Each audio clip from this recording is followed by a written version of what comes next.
और कुछ भी नहीं करो तो ये तो ज़रूर कर सकता है, चाहे गाँव का भी कोई सीधा-साधा पेरेंट्स है, वो इतनी ज़रूर कर सकता है कि बच्चे को अपनी भावनाएँ ज़रूर व्यक्त कर सकता है कि यार तेरे को ये काम करना है। मेरी परिस्थिति समझ, क्योंकि हमारे पास जो बच्चा आता है वो तो सर कोई एक इंस्पायरिंग स्टोरी कोई स्टूडेंट्स की जो न्यू स्टूडेंट्स देखे और इंस्पायर हुए उससे। तो हम लोग इस साल एक 100 बच्चों का एक रेजिडेंशियल मतलब एक कैंपस भी बना रहे हैं। इसमें ऐसे-ऐसे बच्चे जो नीडी हैं उनको हम इंस्टीट्यूट में पढ़ने के साथ-साथ वो उनके रह भी रहने सकते खाने हैं की वहाँ व्यवस्था भी हम लोग करेंगे, फ्री करेंगे। पे। तो पेरेंट्स का ये सवाल है कि हम क्या-क्या करेंगे भाई, हम बुढ़ानिया सर पे छोड़ देंगे, हाँ स्टूडेंट का एडमिशन करवा दिया, आप सर देखेंगे, कि हमारी भी कोई रिस्पॉन्सिबिलिटी है। नहीं, वो तो बाकी मैं बच्चों को भी ये मैसेज देना चाहूँगा कि आप अपना कर्म करो, बाकी सब चीज़ें कहेंगे ऊपर वाले पे छोड़ दो। ऊपर वाला कहेंगे आपके लिए अच्छा ही करेगा। आपका क्या नतीजा होना है, हर बच्चा डॉक्टर नहीं बन सकता, हर बच्चा इंजीनियर नहीं बन सकता, हर बच्चा आईएएस नहीं बन सकता। लेकिन ये भी है, आज तक तो मैंने 25 सालों से मैं पढ़ा रहा हूँ, मैं देख रहा हूँ बहुत सारे बच्चे मेरे हाथ से निकाले हैं कि सर अगर जैसे बोला जाए कि बुढ़ानिया सर का फेवरेट खाना क्या है? नहीं, फेवरेट खाना तो कुछ नहीं, मैं तो गाँव का आदमी हूँ, बाजरे की रोटी खाता हूँ, गेहूँ तो खाता ही नहीं मैं। तो ये सभी पेरेंट्स को मैं ये कहना ज़रूर चाहूँगा कि वो बच्चों के सामने ये अपनी भावनाएँ ज़रूर व्यक्त करें, क्योंकि बच्चों की आदत होती है, बच्चा कभी अपने लिए नहीं पढ़ना चाहता, बच्चा हमेशा अपनों के लिए पढ़ना चाहता है। गाँव के बच्चे में खासियत होती है। और सर एक सवाल हो रहा है पेरेंट्स की साइड से कि आजकल वो कंफ्यूज आते हैं कि ऑनलाइन स्टडी जो नया आया है कि ऑनलाइन स्टडी करवाएं या ऑफलाइन ही भेजें, फाइनेंशियली इश्यूज आ जाते हैं, तो क्या बेस्ट रहता है?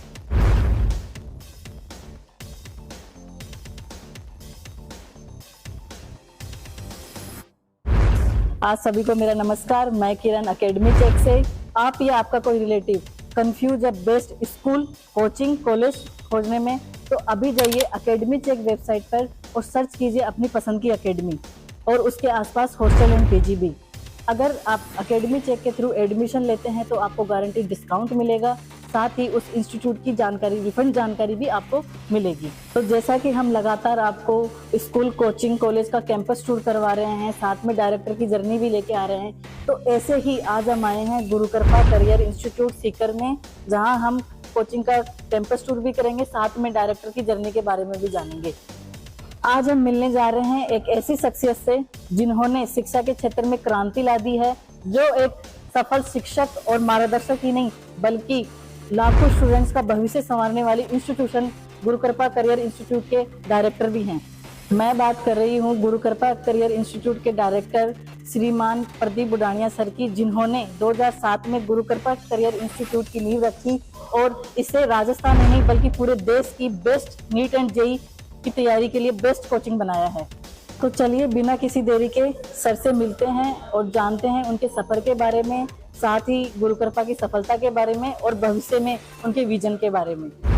स्वागत है आपका फिर से। सर हमारे साथ जुड़ चुके हैं और हम बातचीत शुरू करते हैं सर के साथ में। सर आपका अकेडमी चेक प्लेटफॉर्म पे बहुत बहुत स्वागत है। आपका कीमती समय आपने हमें दिया, उसके लिए बहुत बहुत धन्यवाद सर। तो सर बातचीत शुरू करते हैं। तो सर आप सीकर से ही बिलोंग करते हैं? सबसे पहले तो सभी दर्शकों को नमस्कार। वैसे मैं सीकर से बिलोंग, अब तो बहुत साल हो गए मेरे को सीकर में रहते, तो सीकर से ही हो गया। जी वैसे मैं बेसिकली झुंझुनू डिस्ट्रिक्ट से बिलोंग करता हूँ, सीकर के नियर अबाउट झुंझुनू होता है, जी जी। तो वहाँ से बिलोंग करता हूँ। लेकिन मेरी एजुकेशन है वो लगभग सीकर में हुई है। कॉलेज? हाँ, कॉलेज मेरा सीकर में हुआ है। तो बहुत साल से, मैं 94 से सीकर में हूँ, जी सर। तो लगभग 30-31 साल हो गए सीकर में रहते हुए। जी। तो सर आपने गुरु कृपा की स्थापना यहाँ कब करी? ये 21 मार्च 2007 को हम लोगों ने गुरु कृपा स्टार्ट किया था। और सर गुरु कृपा नाम ही क्यों चुना आपने? इसमें ये है कि हम लोग विशुद्ध क्या टीचर्स हैं, जी पढ़ाने वाले हैं, इस चीज से जुड़े हुए थे। तो एक आज भी हम लोगों का मेन कहेंगे जो एक सुकून मिलता है, वो इतने बड़े सिस्टम को चलाने के बावजूद भी कि टीचिंग में एक अच्छा सुकून मिलता है। तो हम लोग ये था, और हमारा ये था कि हम लोग ये इंस्टीट्यूट है वो एक गुरु शिष्य जो पुराने जमाने में सुनते थे, जी सर। राजा महाराजाओं के बच्चे ऐसे आश्रम में पढ़ने के लिए जाते थे, एक वैसा सा कल्चर होता था वहाँ पे। गुरुकुल हाँ, जैसे गुरुकुल जो भी है, बोलते थे। गुरुकुल, तो वैसा सा थॉट हम लोगों का था, और उसी विजन से हम लोगों ने ये स्टार्ट किया कि हमारा वो हमेशा हमेशा इसी थीम पे हम लोग आगे चलें। बिल्कुल सर, बिल्कुल। तो सर जैसे बात कर रहे हैं टीचिंग की, तो आप भी पढ़ाते थे? ये मैं पढ़ाता हूँ, अभी भी पढ़ाता अच्छा, हूँ। अभी भी पढ़ाते हैं। कौन सा सब्जेक्ट पढ़ाते हैं सर? मैं केमिस्ट्री पढ़ाता हूँ। मेरे साथी हैं राजेश कुल्हरी, वो बायोलॉजी पढ़ाते हैं। अच्छा, तो हम लोग जब स्टार्ट किया था तब तो हम लोगों ने केवल और केवल जैसे फिजिक्स, केमिस्ट्री, बायोलॉजी और मैथ्स 4 जेई और नीट में इन्हीं की जुट होती है। तो 2 तो हम लोग खुद ने स्टार्ट किया था, 2 बाकी फिजिक्स और मैथ्स के लोग हम लोगों ने रखे थे। अच्छा। जी सर। तो सर जैसे हम शुरुआत में जैसे यहाँ पे आप आए, तो पहले से ही यहाँ पे जैसे बोला जाता है कि अब एजुकेशन हब है, वो सीकर को माना जाता है, तो उस टाइम पे भी सेम था या गुरु कृपा ने नहीं, वो? मैंने तो सीकर, ये है कि सीकर में सब कुछ देखा है। जी सर। मैं जैसे सीकर में आजकल जो आप बोल रहे हो तो एजुकेशन हब, उसमें जैसे एक पिपराइल रोड को सब जानते हैं, जी। उसी पे सब चीजें। तो ये मैं पिपराइल रोड पे 93 में आया हूँ, 93 94 में आ गया था। तो ये तो ऐसा था, एकदम सुन था, कहीं एजुकेशन का कोई कॉन्सेप्ट तो था ही नहीं। और ये था कि इसमें हम लोगों को एक बस स्टैंड होता है दूर यहाँ से, वहाँ उतर के यहाँ मैं रहता था तो वहाँ आना पड़ता था। तो रात को तो कोई साधन भी नहीं होता, तो ऑटो भी नहीं चलते थे, एकदम अच्छा, सुनसान सड़कें होती थी। और ये जंगल, ये जिस जगह हम लोग आज जो चला रहे हैं, इस जगह हम लोग 93 94 95 96 इस मतलब जब हम लोग पढ़ते थे तो यहाँ क्रिकेट खेलते थे हम लोग। ये अच्छा, खाली ग्राउंड होते इस थे, यहाँ कुछ पे। नहीं था। तो ये तो एजुकेशन हब बनते हुए हम लोगों ने देखा है। बनते हुए क्या कि गुरुकृपा का भी रोल रहा है उसमें, और बाकी सब जो चीजें हैं वो बाद की आई हुई हैं। बिल्कुल तो सर। ये 2007 में हम 7 लोगों ने से। स्टार्ट किया था। उसके बाद में कहीं न कहीं ये लगातार लोगों की शुभकामनाएं, लोगों के वेल विशर हम लोगों के मिलते रहे, बच्चों का प्यार हम लोगों को मिलता रहा, हमारे पेरेंट्स का अच्छा सहयोग मिलता रहा। ये आगे से आगे चीजें बढ़ती रही। बिल्कुल, बिल्कुल सर, आप राजस्थान में नहीं बल्कि पूरे देश में डॉक्टर और इंजीनियर हैं हम सर हमारी कोचिंग से। नहीं, ये तो नहीं हमारे सर, बिल्कुल हैं। और सर अगर जैसे बोला जाए कि बुढ़ानिया सर का फेवरेट खाना क्या है? नहीं, फेवरेट खाना तो कुछ नहीं, मैं तो गांव का आदमी हूँ, बाजरे की रोटी खाता हूँ, गेहूं तो खाता ही नहीं मैं। सुबह भी बाजरे की रोटी खाता हूँ, शाम को भी बाजरे की रोटी खाता हूँ। ऐसा ना हो स्टूडेंट्स गाँव कल टिफिन लेके आ रहे हैं कि गाँव सर का में पसंद का खाना लेके। गाँव में टिपिकल जो खाना होता है गाँव का, वो खाता हूँ। मेरी माँ बनाती है, उसका स्वाद भी थोड़ा सा अलग लगता है, आज भी यही है। जैसे कल परसों ही मैं घर पे बैठा था तो एक कोई मेरा नोन आ गया था, तो मेरी माँ अच्छा, खाना लेके आई। तो वो ऐसे पूछने, उनको सरप्राइज हुआ कि सर आपके घर में आपकी माँ खाना बनाती है। अच्छा, तो मैं उनको कहने लग गया कि जो माँ का स्वाद है वो कहीं भी, आप वो चाहे कहीं नहीं कितने मिलेगा सर। सर्वेंट रख लो, कितने लोग रखो, वो नहीं आ सकता। बिल्कुल, बिल्कुल सर। तो वही है, गांव का आदमी हमेशा हमेशा अपनी जमीन को कभी नहीं छोड़ता। हमारा वही खाना है, वही रहना है, वही सादगी भरा। बिल्कुल सर, शेखावाटी हाँ, लोग हैं हम तो। नहीं वही है। जी। आज बच्चों का ये है कि जैसे यहाँ जो बच्चा हमारे पास पढ़ने वाला होता है, मैं आज भी टीचिंग, हालांकि बहुत सारी चीज़ें और होती है जो इंस्टीट्यूट चलाने के लिए करनी पड़ती है, बहुत सारा टाइम और भी देना पड़ता है, फिर भी मैं आज भी टीचिंग नहीं छोड़ रहा हूँ। उसके पीछे लॉजिक मेरे को ये डर सताता है कि यार बच्चों से मेरी कभी डिस्टेंस नहीं रही, तो शायद मैं एक डायरेक्टर बन जाऊंगा तो वो डिस्टेंस बन जाएगी, तो बच्चा मेरे से पास अपनी प्रॉब्लम्स या अपनी जो भी मन की बात है वो कभी शेयर करने के लिए नहीं आएगा। क्योंकि टीचर और एक स्टूडेंट के बीच में कभी गैप नहीं होता, लेकिन एक इंस्टीट्यूट के डायरेक्टर और एक स्टूडेंट के बीच में लॉट ऑफ गैप होता है। जी। तो आज भी हमारी ये होती है, जैसे मैं ऑफिस में पहली बात तो कभी बैठता ही नहीं, बच्चों के बीच में रहता हूँ, और बैठता हूँ तो भी मैं आदमी जो बाहर होते हैं उनको सबको ये कहता हूँ कि कोई भी बच्चा आता है तो बेझिझक मेरे से मिलने के लिए कभी भी भेज सकते हो। बिल्कुल, बिल्कुल सर, हम भी अभी बाहर थे, थोड़े सर हाँ, बच्चों से बात कर रहे हैं। तो हम लोगों का तो ये है कि 18 साल हम लोगों को, जैसे 21 मार्च को गुरुकृपा का फाउंडेशन डे, आने वाली जो 21 मार्च है, अच्छा। तो 18 साल हम लोगों को कंप्लीट हो गए। तो हमारी इस जर्नी में, हालांकि हम लोगों ने बहुत इनिशियल फेज में स्टार्ट की थी चीजें, बहुत स्ट्रगलिंग भी रही, लेकिन हमारी दिनचर्या और हमारा जो शेड्यूल है उसमें कभी आज तक कोई चेंज नहीं आया। जैसे 18 साल पहले था वैसा का वैसा है। 18 साल क्या, मैं तो कहूंगा कि मैं खुद टीचिंग में 25 साल हो गए। मैंने 2000 में पढ़ाना चालू किया था, 99 2000 में पढ़ाना चालू हो गया, अच्छा। तो 25-26 साल हो गए मेरे को टीचिंग कराते हुए। बिल्कुल सर, जो 18 साल हाँ, पहले जो गुरु कृपा थी वो आज भी गुरु कृपा बनी हुई है हाँ, बच्चों पे। नहीं, मैं तो कह रहा हूँ उससे पहले भी मैं 8 साल पहले टीचिंग स्टडी। करा चुका था 25-26 साल हो गए। तो मैं तो आज सबसे अच्छा एक मेरे को तो फीलिंग यही आता है इतने लंबे करियर में कि यार 25 साल पहले भी बच्चे मेरे को एक अच्छा एक एज ए टीचर अच्छा रिस्पेक्ट करते थे और आज भी बच्चा मेरे को उसी उसी नजरिए से एज टीचर रिस्पेक्ट करता है।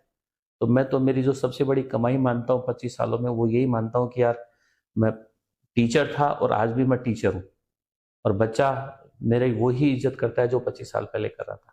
वरना धीरे धीरे आदमी सिस्टम बड़ा होता है तो बच्चों से इंटरेक्शन कम हो जाता है, एक डायरेक्टर वाला थोड़ा सा थॉट आ जाता है तो फिर बच्चों से इंटरेक्शन कम हो जाता है। लेकिन मैं तो मेरी सबसे बड़ी कमाई ये मानता हूँ इतने बड़े करियर में कि यार आज भी मैं 25 साल पहले भी बच्चों के साथ था, 10 साल पहले भी बच्चों के साथ था, आज भी मैं बच्चों के साथ हूँ। बिल्कुल बिल्कुल सर।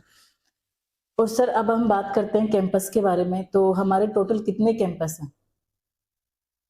बेसिकली हम लोग स्टार्ट सीकर से हुए थे, अभी फिलहाल भी हम लोग सीकर के साथ साथ हम लोग जयपुर ब्रांच भी हमारी रन करते हैं, अलवर भी रन करते हैं और इस साल हमने आगरा और जोधपुर दो अच्छा। ब्रांच और नहीं लॉन्च की। तो ये अच्छा। हमारे इस साल जो टोटल स्टडी सेंटर्स है वो सीकर के बाहर हमारे ये 4 स्टडी सेंटर हो गए। जयपुर में भी हम लोग 3 ब्रांच रन करते हैं। जयपुर में हमारा जैसे गोपालपुरा पे भी एक ब्रांच चलता है, एक बनी पार्क में भी हमारा ब्रांच चलता है और एक प्रताप नगर में भी हमारा ब्रांच चलता है। तो ये सीकर के बाहर जो हमारे सेंटर चल रहे हैं वो बता रहा हूँ। बाकी सीकर में तो हमारे कैंपस वैसे टोटल 11 कैंपस हैं। इस साल हम 2 कैंपस नए और स्टार्ट कर रहे हैं जिसको हम नाम भी देते हैं G1, G2, G3, जी सर। गुरुकृपा 1, 2, 3, 4। तो सर जो सबके बाद स्टार्टिंग में जो फर्स्ट कैंपस था वो कहाँ था? वो हम जहाँ बैठे हैं वही अच्छा। कैंपस इसी जगह, हालांकि ये G3। जगह नहीं थी। अभी स्टार्ट तो हम लोगों ने एक रेंट की बिल्डिंग से किया था। तो अच्छा। ये हम लोग बैठे हैं इसके जस्ट पास में एक रेंटेड, अभी हमारा हॉस्टल चलता है वहाँ पे, अभी भी वो हमारे पास एक रेंटेड बिल्डिंग है। तो उसमें हम लोगों ने स्टार्ट किया था सबसे पहले, लेकिन ये उसके बाद में हम लोगों ने हमारी बिल्डिंग बनाई थी। ये तो जैसे हमारा G3 कैंपस बोलते हैं हम, G3। तो इसके पास में एक बिल्डिंग है जिसको G1 बोलते हैं, उससे हम लोगों ने सबसे पहला हमारा बिल्डिंग था वो G1 था, उससे स्टार्ट किया था। अभी ऐसे से हमारे टोटल 13 कैंपस सीकर में चलते हैं, 11 चलते हैं। इस साल हम 2 G12 और G13 और स्टार्ट कर रहे हैं, तो ये टोटल 13 चलते हैं। तो सर एकेडमिक का काम मतलब सब में क्लासेज होती है हमारी अलग अलग। जैसे इसमें हम लोग एक G3 कैंपस है ज्योति नगर में, तो इसमें हम लोग हमारे एडमिशन वगैरह जो वर्क है वो यहाँ करते हैं। इसके साथ साथ हम लोग हमारे इसी पिपराल रोड पे एक G10 कैंपस भी है जहाँ हम लोगों का मैथ्स वाला विंग चलता है, JEE डिवीजन हम बोलते हैं, तो वो अलग है। एक G11 इसी पिपराल रोड पे और आता है, वहाँ भी हमारे एडमिशन ब्लॉक चलता है। एक नवलगढ़ रोड पे भी हमारा एक G9 कैंपस है, वहाँ भी हमारे एडमिशन ब्लॉक चलता है। बाकी हमारी सब एकेडमिक्स की काम आने वाली बिल्डिंग है, क्लासेज होती है। ओके, मतलब पेरेंट्स अगर स्टार्टिंग में एडमिशन के लिए आए तो हमारी जो G11 है हाँ, वहाँ और G11 है, G3 है और G9 और G10, ये 4 बिल्डिंग, 4 कैंपस हैं, 4 बिल्डिंग है जहाँ पे पेरेंट्स फर्स्ट टाइम अपना विजिट एडमिशन के लिए आ सकते हैं। ठीक है। और सर पेरेंट्स का सवाल है ये कि हम पेरेंट्स ये सोचते हैं कि हमने जैसे कोचिंग में स्टूडेंट का एडमिशन करवाया, फिर वो रहता है कि हमारी तरफ से हम क्या बच्चे के लिए और करें। जैसे कि बच्चा जैसे घर से जा रहा है तो भाई वहां कोचिंग करके आ गया, उसके बाद में घर जैसे कि उसे खेलने के लिए मना करें कि नहीं तू सिर्फ पढ़ाई ही कर, तो उसके लिए पेरेंट्स का ये सवाल है कि हम क्या क्या करेंगे। भाई हम बुढ़ानिया सर पे छोड़ देंगे, स्टूडेंट का एडमिशन करवा दे आप सर देखेंगे, या हमारी भी कोई रिस्पॉन्सिबिलिटी है? नहीं, वो दोनों तरफ की बराबर बराबर रिस्पॉन्सिबिलिटी हम लोगों की भी होती है। और वही बात है कि आज के ज़माने में पेरेंट्स हैं वो वैसे तो इन जनरल काफ़ी अवेयर होते हैं, काफ़ी ध्यान रखते हैं। फिर भी हम लोग ये कहते जरूर है कि जितनी जिम्मेदारी हम लोगों की उतनी जिम्मेदारी आपको भी अपनी निभानी पड़ेगी, क्योंकि जितना आजकल का ज़माना कॉम्पिटिटिव एग्ज़ाम थोड़े से पहले की तुलना में ज़्यादा टफ हो गए, तो बच्चे पे बहुत ज़्यादा प्रेशर रहता है, बहुत सारा स्ट्रेस रहता है। तो जितना पेरेंट्स का सपोर्ट बच्चे को मिल सकता है उतना हम लोगों का भी नहीं मिल पाता, क्योंकि बच्चा अपने मन की बहुत सारी बातें वो अपने पेरेंट्स के साथ शेयर कर सकता है, और प्लस हर समय का इनकी वॉच करने का काम पेरेंट्स का होता है। तो स्ट्रेस फ्री करने के लिए पेरेंट्स से बढ़िया नहीं हो सकते। तो वो तो सबकी जिम्मेदारी है कि आप बच्चों को एनी टाइम, हम लोग मोटिवेट करते रहते हैं, हम बच्चों को गाइडलाइन देते रहते हैं कि आपको पढ़ना इस तरीके से, लेकिन छोटे मोटे जो इश्यूज है वो हम तक बहुत सारे नहीं पहुंच पाते। वो सभी पेरेंट्स की हम ये मानते हैं कि जिम्मेदारी है कि वो उन चीजों को देखें। आपको हाँ, कहीं भी आप लोग नहीं, ये जरूर होता है कि बच्चा कहना हम लोगों का ज्यादा बेहतर मानता है, पेरेंट्स का कहना इतना नहीं मानता जितना हम लोगों का मानता है। लेकिन बहुत सारे इश्यूज ऐसे होते हैं जो हम लोगों को पता नहीं चल पाते, वो पेरेंट्स को भली भांति पता होता है। तो वहां पेरेंट्स को हम लोग ये सजेस्ट करते हैं कि आप लोगों को लगे कि यार ऐसा इश्यू है जो आप लोग हैंडल नहीं कर पाओगे, हम लोगों को बताइए, ताकि हम लोग बच्चे को समझाएंगे। एक बच्चा टीचर का रिस्पेक्ट करता है और टीचर की सब बातें कहेंगे बड़े ध्यान से सुनता है, उसको कहेंगे फॉलो भी करता है। जी सर। तो वहां हम चीजें उस बच्चे को बोलेंगे तो वो निश्चित तौर पर सुधार करेगा। बाकी ये तो हम लोग ये मानते हैं कि आजकल हम लोगों के पास जो बच्चों के पेरेंट्स हैं, हम लोग तो ये मैं तो ये मानता हूँ कि यार हमारा जितना बड़ा क्रेडिट नहीं है, उससे बहुत बड़ा क्रेडिट हमारे पेरेंट्स का है। बिल्कुल सर, बिल्कुल। वो हमसे भी ज्यादा तपस्या करते हैं। हम तो छोटे मोटे जैसे बच्चों के पूरी साल पढ़ता है तो बच्चों की परफॉर्मेंस में बहुत उतार चढ़ाव आता रहता है, कभी ऊपर जाता है कभी नीचे जाता है। तो हम लोग इतने स्ट्रेस में नहीं आते जितने बच्चों के पेरेंट्स आते हैं। जी।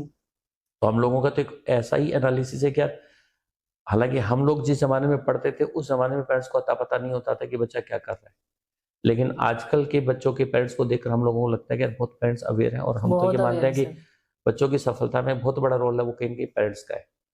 और कुछ भी नहीं करो तो ये तो जरूर कर सकता है, चाहे गांव का भी कोई सीधा साधा पेरेंट्स है वो इतनी जरूर कर सकता है कि बच्चे को अपनी भावनाएं जरूर व्यक्त कर सकता है कि यार तेरे को ये काम करना है, मेरी परिस्थिति समझ। क्योंकि हमारे पास जो बच्चा आता है वो लगभग गांव से बिलोंग करने वाला बच्चा होता है या एवरेज फैमिली से बिलोंग करने वाला बच्चा होता है, जिसका कोई इकोनॉमिक कंडीशन ऐसा कोई बहुत साउंड नहीं होता। वो कहेंगे इधर उधर की व्यवस्था करके अपने बच्चों को पढ़ाते हैं। तो बहुत सारे जो बच्चे उनको अपने पेरेंट्स की एक्चुअल पोजीशन का पता नहीं होता। बहुत सारे पेरेंट्स ऐसे होते हैं जो स्ट्रगलिंग होते हैं, व्यवस्थाएं कहीं बच्चों को पढ़ाने की करते रहते हैं बड़ा स्ट्रगल करके, लेकिन वो बच्चों को व्यक्त नहीं करते जी कि मैं ऐसे से इस कस से तेरे को पढ़ा रहा हूं। तो बच्चा एक्चुअल अपनी पोजीशन को नहीं पहचान पाता और वहां पेरेंट्स अपनी थोड़ी सी भावनाएं व्यक्त करें, बेटा मैं स्ट्रगल करके तेरे को पढ़ा रहा हूं, अब तू है कि तू आगे मेरे को या अपने परिवार को आगे केवल और केवल तेरे इस एजुकेशन के भरोसे ले जा सकता है। तो निश्चित तौर पे बच्चे में एक अलग सी फीलिंग आ जाती है और बच्चा कहीं ना कहीं बहुत आगे अच्छा काम करता है और बहुत आगे निकल जाता है। Right sir. और ये तो हम लोगों ने इतने सालों के हमारे टीचिंग करियर में देखा भी है कि ऐसे बहुत सारे परिवार जो बहुत नॉर्मल फैमिली में नहीं कहूंगा, उससे नीचे की फैमिलीज कहूंगा, उनमें एक मन में बहुत ड्रास्टिक चेंज होते हुए देखा है और वो केवल और केवल बच्चों की एजुकेशन की बदौलत ही है। क्योंकि बाकी तो हमारे गांव में जो परिवार होता है उनके पास और तो कोई सोर्स है नहीं। किसी जमाने में तो खेती होती थी, उसके मेहनत करके उसमें कुछ व्यवस्था कर लेते थे, कुछ जुगाड़ बन जाता था। लेकिन आजकल बहुत जगह तो ऐसा सिचुएशन है, खेती भी नहीं होती, पानी खत्म हो गया। हाँ, बाकी अब गांव के परिवारों के जो बच्चे हैं उनमें ऐसा तो नहीं कोई बिजनेस साइड में जाएगा, कुछ अपना कुछ नया स्टार्टअप कर लेगा, ऐसा कॉन्सेप्ट तो है नहीं। तो यही है कि उन परिवारों के तो उद्धार के लिए या आगे बढ़ने के लिए एक ही व्यवस्था है कि वो बच्चे पढ़ने जाए। और ये तो हम लोगों ने देखा है, आप लोग कहीं भी किसी गांव में जाके देखो कि उनके बच्चे डॉक्टर इंजीनियर बन गए तो 10-15 साल पहले उनकी सिचुएशन अलग थी, आज उनकी फैमिली स्टेटस, सोसाइटी में उनका रेस्पेक्ट, वो सब कहीं के चेंज हो गया। तो ये सभी पेरेंट्स को मैं ये कहना जरूर चाहूंगा कि वो बच्चों के सामने ये अपनी भावनाएं जरूर व्यक्त करें, क्योंकि बच्चों की आदत होती है बच्चा कभी अपने लिए नहीं पढ़ना चाहता, बच्चा हमेशा अपनों के लिए पढ़ना चाहता है। गांव के बच्चे में खासियत होती है। तो वो अपने लिए तो उसको पता है कि यार कैसे न कैसे मेरा जुगाड़ बैठ जाएगा, नहीं पढ़ूंगा तो फिर चल जाएगा, लेकिन अपनों के लिए वो बहुत अच्छा काम कर लेता है। तो वो एक फीलिंग सभी पेरेंट्स को कहना चाहूंगा कि बच्चों को देते रहे कि बेटा तेरे को इसलिए आगे बढ़ना है ताकि हमारा परिवार सोसाइटी में थोड़ा सा एक अच्छी रिस्पेक्ट पाए और आगे बढ़े। बिल्कुल सर। और सर एक सवाल हो रहा है पेरेंट्स की साइड से कि आजकल वो कंफ्यूज आते हैं कि ऑनलाइन स्टडी जो नया आया है कि ऑनलाइन स्टडी करवाएं या ऑफलाइन ही भेजें, फाइनेंशियली इश्यूज आ जाते हैं, तो क्या बेस्ट रहता है? ये एक बहुत बड़ा कंफ्यूजन चल रहा है आजकल। देखो ऑनलाइन जो गांव का बच्चा होता है उसके लिए तो ऑनलाइन चीजें समझ में नहीं आती। ये तो हम लोगों ने ये देखा है, कोविड वाला एक ऐसा सीन आया था जिसमें हम लोगों को भी ऑनलाइन वगैरह प्लेटफॉर्म पे जाना पड़ा था। तो मैं तो आपको एक बात बताऊं कि हमारा आज तक जैसे गुरुकृपा जब से स्टार्ट हुआ है, हर साल रिजल्ट में अनवरत कहेंगे ग्रोथ है, हर साल हम लोग आगे अपने रिजल्ट को लेके जाते हैं। लेकिन एक कोविड का ऐसा सा सीन था जहां हमारा रिजल्ट है वो बिगड़ा था, खराब रहा था। और हमारा तो एक एनालिसिस था कि वो कोविड में वो रिजल्ट कहीं कहीं नीचे आने के पीछे बड़ा लॉजिक ये था कि बच्चा हमारे पास नहीं था, बच्चा अपने घर पे बैठा था। ये आजकल हम लोग जैसे बच्चों से बातें करते वक्त भी हम बोलते रहते हैं, प्लस हम लोग एक डिस्कशन के बाद में भी डिस्कशन करते भी रहते हैं कि ये बिफोर कोविड और आफ्टर कोविड बच्चों में एक लॉट ऑफ चेंज आ गया। गांव के बच्चों में बहुत बड़ा चेंज आया, एक जनरेशन का फर्क आ गया ये इन 3-4 सालों में। और उसमें सबसे बड़ा इशू ये था कि इनके बच्चे कोविड के टाइम पे ऑनलाइन प्लेटफॉर्म पे चले गए। ऑनलाइन प्लेटफॉर्म पे चले गए तो जो भी उसके पास लैपटॉप, मोबाइल, जहां भी उसने क्लासेस अटेंड की तो वो हर बच्चे के हाथ में आ गया। हमारे पास बच्चा आता है तो हम सबसे पहले बच्चे को पहले दिन एक हमारा ओरिएंटेशन सेशन होता है, उसमें बच्चे को यही बोलते हैं कि बेटा आप लोगों को अपना मोबाइल है वो कहीं के सेक्रीफाइस करना पड़ेगा, 1 साल के लिए इसको छोड़ के आना पड़ेगा। क्योंकि आजकल का बच्चा वो बहुत सारा टाइम स्पेंड इस मोबाइल में करता ही करता है। तो इंटरनेट, मोबाइल ये कहीं के कंस्ट्रक्टिव यूज न करके उसको डिस्ट्रक्टिव थॉट पे ज्यादा ले जाते हैं बच्चे। बहुत बहुत ज्यादा सर। तो हम लोगों ने तो ये देखा है कि ये बड़ा प्रॉब्लम है। ये कोविड से पहले बच्चे मोबाइल साथ नहीं रखते थे और कहीं न कहीं उनका एक यूनिडायरेक्शनल होता था कि यार हमारा टारगेट, लेकिन आजकल पता नहीं अच्छा बच्चा है वो भी कहीं न कहीं कितना सारा टाइम स्पेंड कर देता है। तो ये मेरा तो एनालिसिस है कि सबसे बड़ा इश्यू ये है। अब इतने बच्चे हमारे गांव के बच्चे, सीधे साधे मतलब सामान्य परिवारों के बच्चे इतने समझदार नहीं कि वो उस समय आकलन कर पाए यार ये मेरा बुरा हो रहा है कि मेरा भला हो रहा है। शहरों के बच्चे होते हैं जो हम लोगों से कहेंगे 2-3 जनरेशन आगे, उन लोगों को पता होता है। वो कहीं कहीं क्योंकि उन्होंने बचपन में मोबाइल थाम लिया था तो उनको पता है कि इसके क्या पॉजिटिव है क्या नेगेटिव है। तो वो कहीं ना कहीं उपयोग या दुरुपयोग समझता होगा, लेकिन मैं तो ये नहीं मानता कि गांव का बच्चा ये समझता है। इसलिए यही है कि टीचिंग तो जो एक्चुअल में होती है वो ऑफलाइन ही होती, हम तो इसी को फेवर करते हैं। Right sir. तो सर रिजल्ट की मैं बात करूं तो कौन से ईयर में हमारा बेस्ट रिजल्ट रहा? तो मैं देख पा रही हूँ कि 720 में से 720 नंबर आ रहे हैं स्टूडेंट्स के। नहीं, हमारा तो रिजल्ट वैसे तो मैंने अभी आपको बीच में बताया कि पहले साल से हमारा रिजल्ट है वो बहुत बेहतरीन रहा है। हमेशा हम लोगों का एक काम करने का तरीका अलग होता है। हम लोग हमारा खुद का खुद से ही कंपटीशन होता है। हम किसी बाहर के किसी दूसरे इंस्टीट्यूट या दूसरी जगह से कभी कॉम्पीट नहीं करते।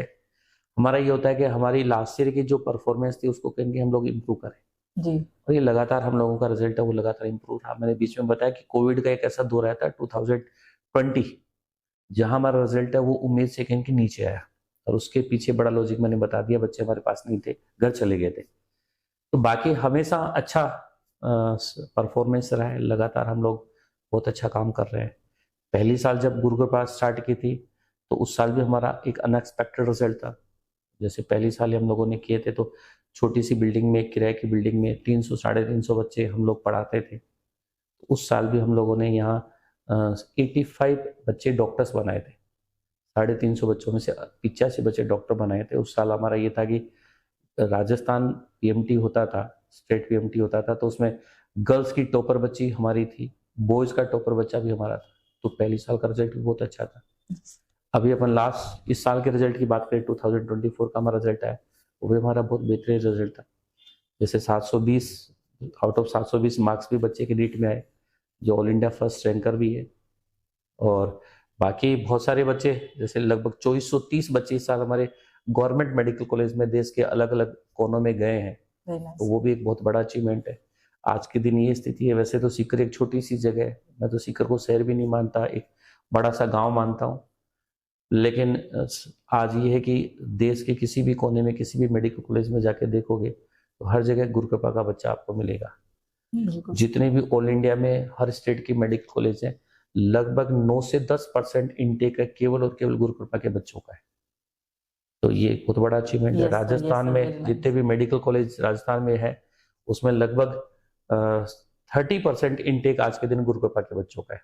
जितनी भी राजस्थान में मेडिकल कॉलेज में जितनी सीटें भरी जाती है उसमें लगभग 30% बच्चा केवल और केवल हमारे यहाँ से जा रहा है। हर साल अच्छा रिजल्ट रहे और उसमें मैं बड़ा श्रेय मैं मेरी टीम को तो देना ही चाहूंगा, प्लस मैं पेरेंट्स को प्लस बच्चों को देना चाहूंगा जो हम लोगों को कहीं कि हम लोगों ने जो उनको एक रास्ता दिखाया उस पर अच्छे से कहीं सिंसियरली उसको फॉलो किया, अच्छा काम किया, रिजल्ट बना लिया।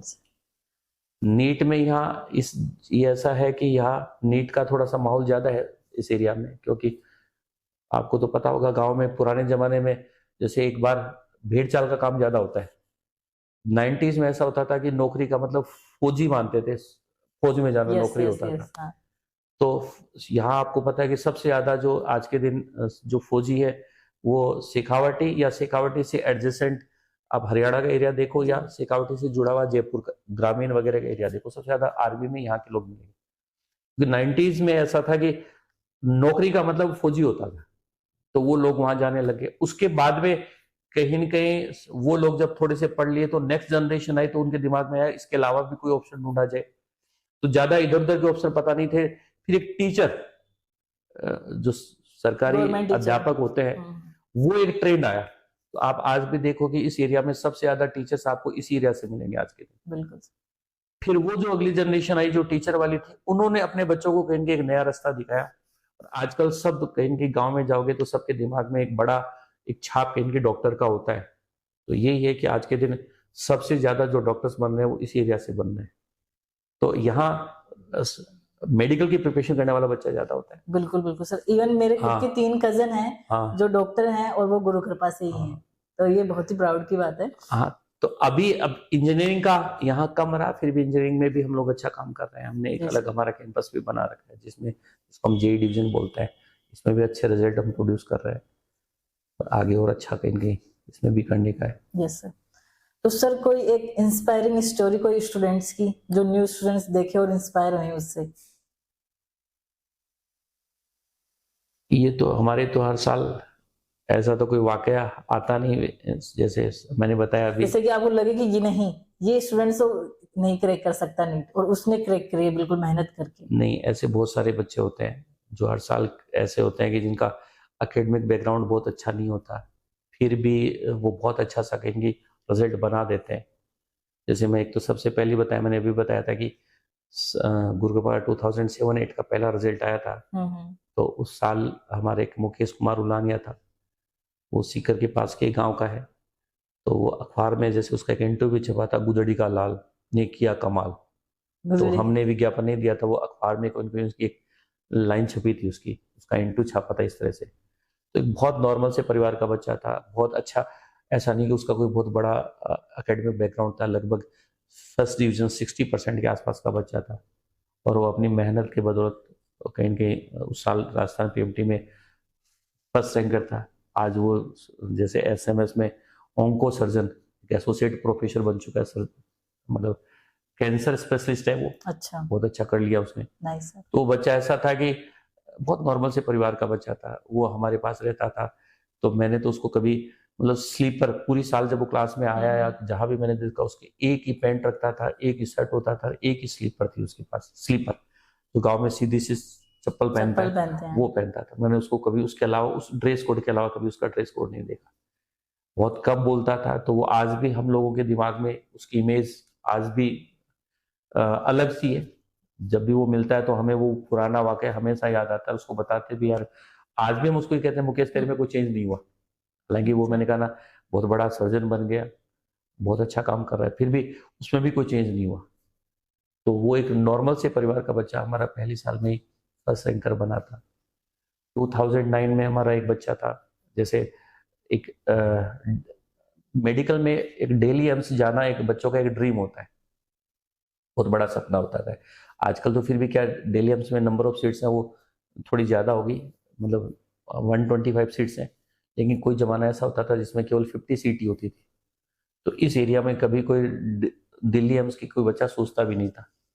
तो 2009 में हमारा एक उदयपुर वाटी के पास का एक बच्चा था, सरकारी स्कूल में पढ़ा हुआ था, शिवपाल सैनी। तो गवर्नमेंट स्कूल में पढ़ा हुआ था, लेकिन उस बच्चे का भी एक ऐसा जज्बा, सामान्य से बैकग्राउंड का था, एकेडमिक बैकग्राउंड बहुत अच्छा नहीं था, एक जज्बा था कि यार मेरे को तो जाना ही कहेंगे दिल्ली एम्स में जाना है। हिंदी मीडियम का बच्चा था। उस जमाने में ऐसा होता था कि हिंदी मीडियम के बच्चे के लिए तो एम्स क्रैक करना कठिन सा काम होता था। आजकल तो क्या नीट के थ्रू ये एम्स में एडमिशन होते हैं, लेकिन उस जमाने में अलग एडमिशन होते थे, अलग एग्जाम होता था, तो सोच भी नहीं सकता था। तो लेकिन उसका एक जुनून था कि मेरे को तो जाना है दिल्ली एम्स में। तो उसने हिंदी मीडियम को छोड़कर इंग्लिश मीडियम कन्वर्ट किया, उसने अपनी पढ़ाई इंग्लिश मीडियम में स्टार्ट की ताकि वो उसका ड्रीम पूरा हो। और एक सामान्य से एकेडमिक बैकग्राउंड का और सामान्य से परिवार का बच्चा था जो 2009 में दिल्ली एम्स में सेलेक्ट हुआ। वो इस एरिया में जैसे सीकर, एक आप बोल रहे थे एजुकेशन हब, तो सीकर सेंटर से इनकी दिल्ली एम्स का पहला एडमिशन था। अच्छा। वो भी अभी एक ऑन्को सर्जन, वो भी ऑन्को सर्जन ही है। उसने अपना कुछ का एक सेटअप भी बना रखा है। तो दिल्ली से ही उसने एमएस भी किया, अपना सर्जरी से उसने पीजी की। तो वो एक उसकी इमेज भी हम लोगों की आज भी याद आती है कि सरकारी स्कूल में पढ़ा हुआ बच्चा, हिंदी मीडियम का बच्चा हुआ। उस जमाने में जब इंडिया में एक एम्स एक अलग एग्जाम होता था और वो केवल 50 सीटों के लिए होता था, 50 सीट्स ही होती थी उसकी, केवल 50 सीट्स के लिए होती थी। और वहां वो क्रैक करके कहीं की दिल्ली एम्स में पहुंचा। तो वो आज भी एक हमारे लिए कहीं की इमेज में रहता है। बाकी आगे से आगे ऐसे बहुत सारे बच्चे होते हैं जो सामान्य से बैकग्राउंड के होते हैं, 50%, 52%। ये आजकल 10th में कोई मार्क्स नहीं होते, आजकल बच्चों के खूब मार्क्स आते हैं जी सर। लेकिन ये अनगिनत ऐसे बच्चे हैं जो कहीं न कहीं डॉक्टर बन जाते हैं। 2016 में हमारा एक बच्चा सेलेक्ट हुआ था, तो उस बच्चे का अभी उसका एमओ लगा हुआ है, वो पास आउट हो गया। वो उस बच्चे का रिजल्ट देखकर मेरे को खुद सरप्राइज हुआ था, यार ये बच्चा भी डॉक्टर बन सकता है क्या। मतलब हालांकि टीचर हमेशा अपने स्टूडेंट से कहीं न कहीं एक एक्सपेक्टेशन रखता है यार वो हो जाएगा, लेकिन इतना एवरेज बच्चा, इतना एवरेज क्या मतलब कहूँ, बिलो एवरेज, कुछ ज्यादा अता पता नहीं होता और डाउट पूछता था तो कई बार हम लोग माथा पकड़ते थे, यार ये क्या पूछ रहे हैं। और वो छोरा सिलेक्ट हुआ, उसका हमें सरप्राइज, बड़ा सरप्राइज हुआ था मेरे को। लेकिन वही था कि ऐसे कुछ बच्चे होते हैं जिनका दिमाग में कोई इफ बट नहीं चलता, केवल और केवल ये होता है कि मेरे को ये टास्क अचीव करना है, तो वो कहीं के सिलेक्ट हुआ। ऐसे बहुत सारे बच्चे हैं जो कहीं के हर साल आते रहते हैं, जो हमें बच्चों को हर साल हम ये मिसाल देते भी रहते हैं कि यार ऐसे से सिलेक्ट हो सकते हैं तो आप क्यों नहीं हो सकते। बिल्कुल सर, बिल्कुल। और सर आज के टाइम पे जो स्टूडेंट्स हैं वो बहुत ज्यादा स्ट्रेस ले रहे हैं कि मेरा क्यों नहीं हुआ, अगर एक ही टेस्ट में मार्क्स कम आ गए तो डिप्रेशन में चले गए, जैसे हम न्यूज भी देख पा रहे हैं अलग सिटी में।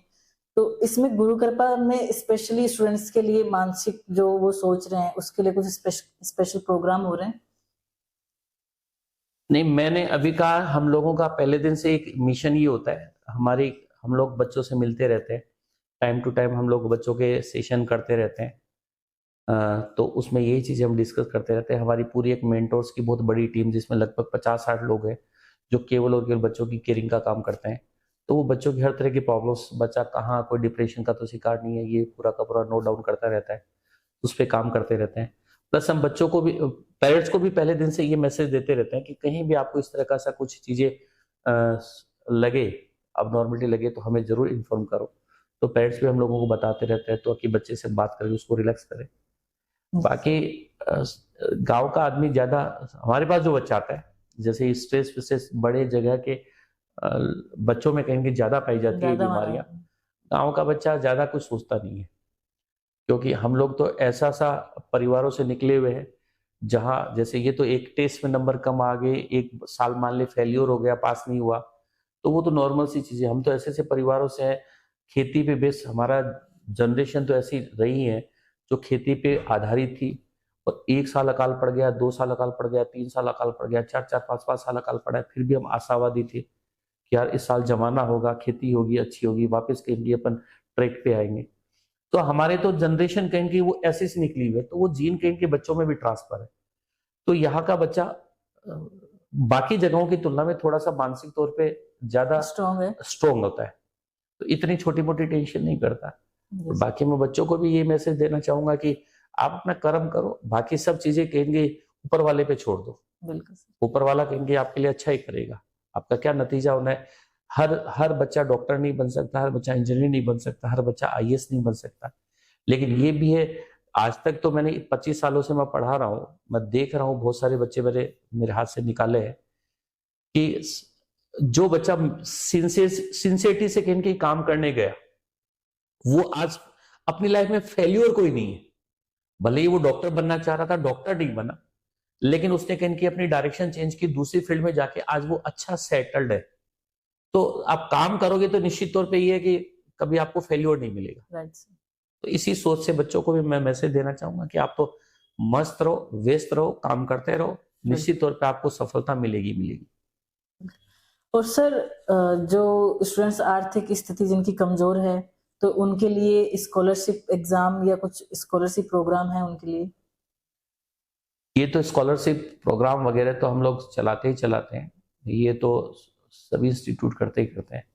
बाकी ये जो इसका इकोनॉमिक आर्थिक बैकग्राउंड कहेंगे कमजोर रहा है, तो स्कॉलरशिप में भी कई बार बच्चा अच्छा नहीं कर पाता, तो उसके द्वार हमारे पास हमेशा खुले रहते हैं। बस ये है कि हम लोगों की पूरी एक मैनेजमेंट कमेटी रहती है जो इस तरह के बच्चों को कहेंगे छटनी करती है, क्योंकि हम लोगों को अब जैसे इन जनरल बहुत सारे तो ऐसे कहेंगे शूडो केस भी आते हैं जो ये बताने का कोशिश ही करते हैं कि मेरी आर्थिक स्थिति अच्छी नहीं है, तो उनको जज करना भी बड़ा कठिन सा काम होता है। तो राइट हमारा सर। यही होता है कि यार जहाँ जिस जगह से वो आया है उस गांव का या जैसे कुछ गवर्नमेंट स्कूल में पढ़े हुए बच्चे होते हैं, तो उनके कोई टीचर्स वगैरह उन बच्चों को लेके आते हैं, तो हम लोग उसको पूरा का पूरा सहयोग करते हैं। गांव में कोई बच्चा है तो उस गांव का कोई मुखिया हो जो उस गांव को अच्छा सा जानता हो, वो आदमी हमारे पास आता है, तो उसकी पूरी की पूरी हम लोग मदद करते हैं। तो वो हमारी एक स्क्रीनिंग कमेटी होती है 4-5 लोगों की, वो ऐसे बच्चों से या उनके साथ आने वाले कुछ अभिभावकों से मिलकर वो डिसाइड करती है। तो ये हम लोग पहली साल से ही इस चीज पे लगे हुए यार, हमें बच्चे कोई अभाव के चक्कर में कहीं कि कोई बच्चा ना पढ़ पाए, ऐसा ना हो गुरु कृपा रहते हुए। तो ये पहली साल से हमारा प्रयास है और आगे भी हमारा ये प्रयास रहेगा। तो कोई भी प्रॉपर चैनल से कोई बच्चा हमारे पास आता है तो हम उसको पूरा सहयोग।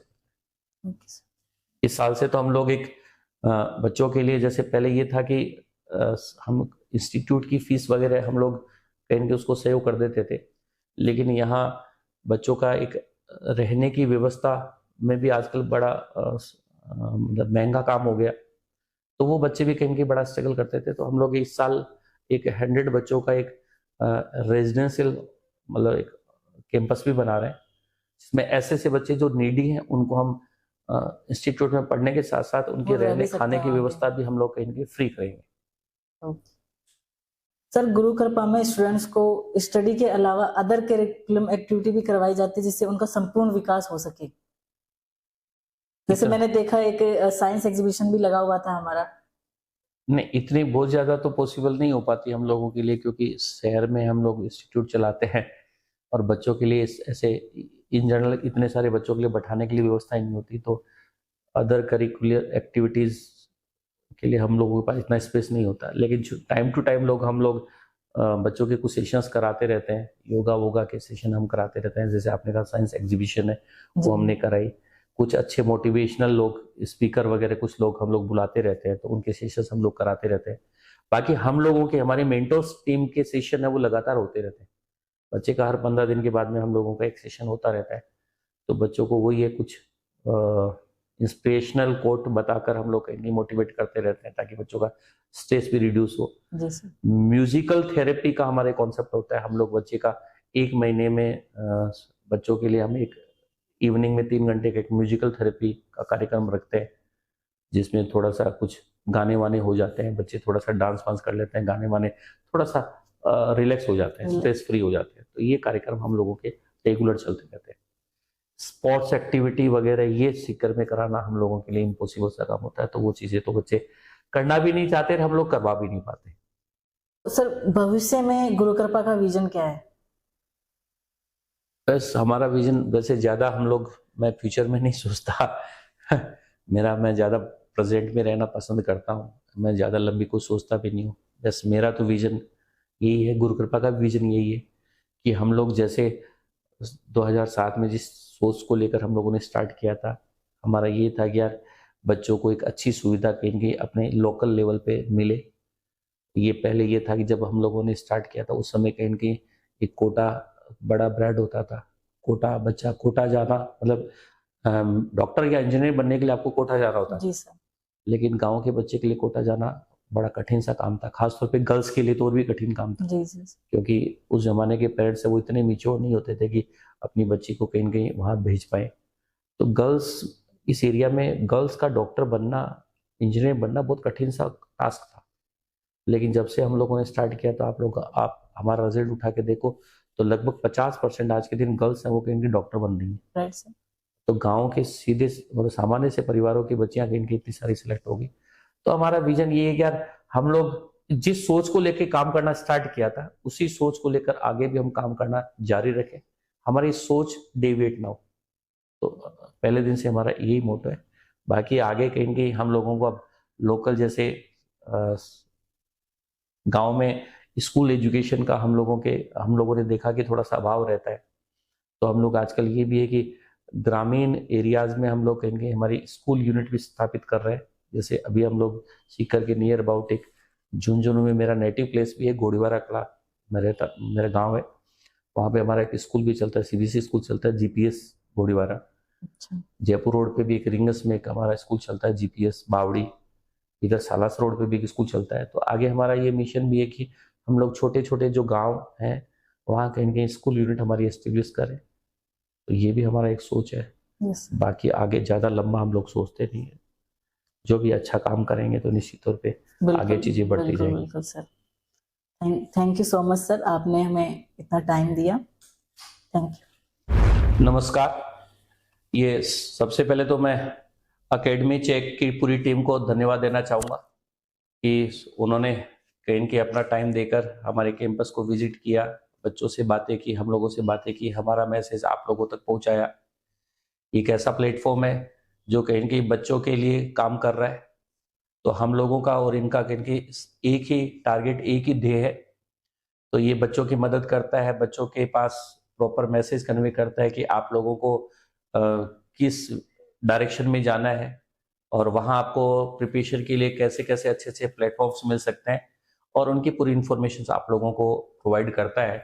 तो ये मैं अगेन पूरी इस टीम को धन्यवाद देना चाहूँगा और इनको आगे शुभकामनाएं देना चाहूँगा कि इसी प्रक्रिया को आगे कहेंगे और बच्चों तक, जो ग्रामीण परिवेश के बच्चे हैं उन तक पहुँचे और अच्छा सा कार्य करते रहे। तो सबको ऑल द बेस्ट, धन्यवाद। तो आज हमने गुरु कृपा करियर इंस्टीट्यूट के director mister Pradeep Budhania sir के जर्नी के बारे में जाना, साथ ही पेरेंट्स की हमने जो क्वेरीज होती हैं उनके बारे में पूछा, स्टूडेंट्स की प्रॉब्लम्स के बारे में पूछा। सर ने बहुत ही अच्छे से सभी सवालों का जवाब दिया है। तो ऐसे ही इंस्पायरिंग जर्नी के साथ हमारे साथ बने रहिए। जय हिंद, जय भारत।